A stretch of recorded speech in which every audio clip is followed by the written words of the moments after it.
In this session, we'll look at what bribery is, what corruption is, and what their consequences can be.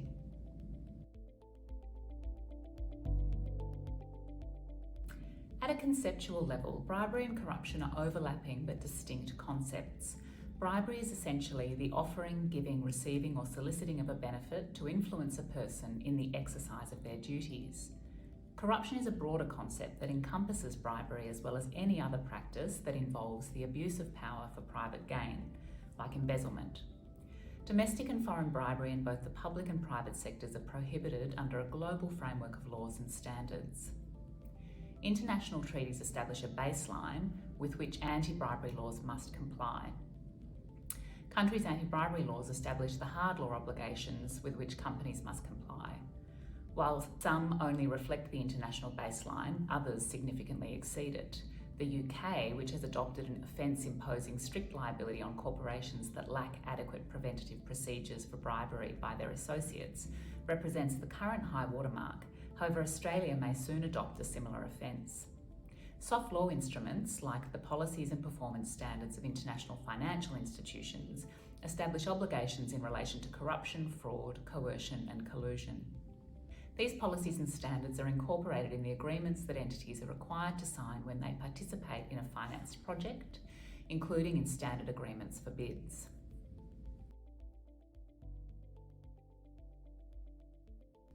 Under Australia's foreign bribery laws, a criminal offence occurs if person A gives a benefit to person B and the benefit is not legitimately due to person B, and person A does so with the intention to influence a foreign public official in the performance of their duties in order to obtain or retain business or a business advantage that is not legitimately due.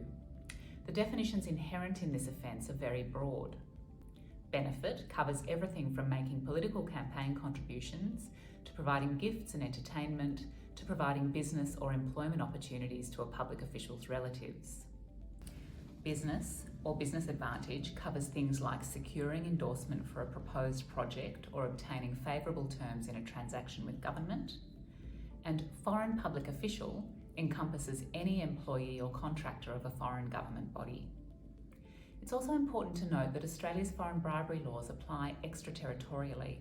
This means that Australian companies and individuals can be prosecuted for the bribery of foreign officials, whether the bribery occurs in Australia or abroad. It's also important to note that bribery by individuals can be attributed to companies.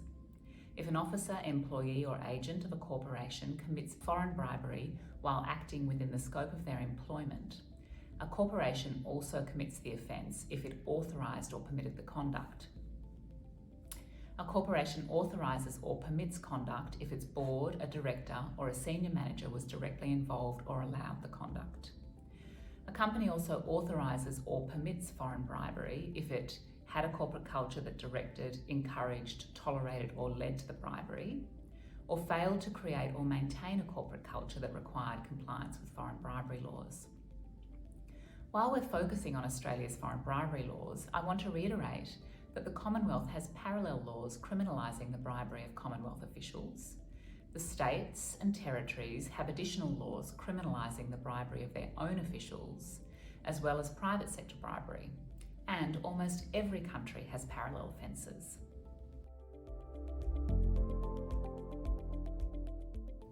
The consequences of bribery and corruption at a societal level are significant.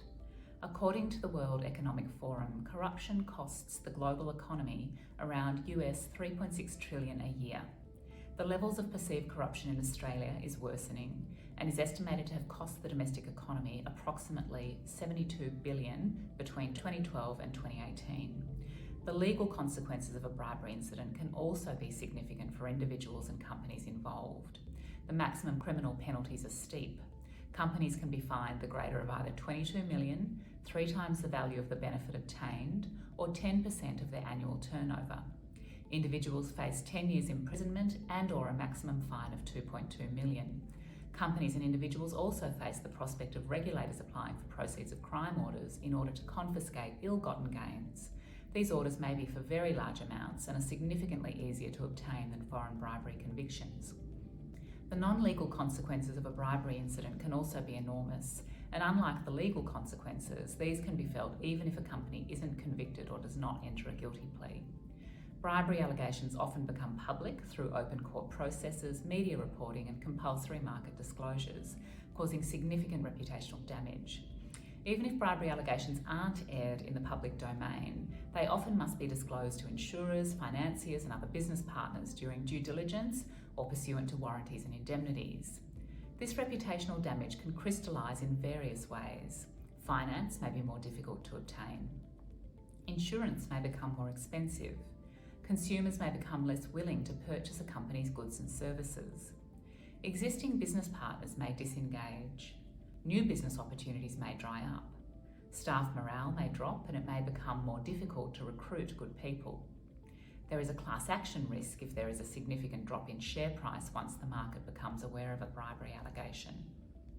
A company may be barred from contracting with governments or international organisations in jurisdictions that have debarment regimes.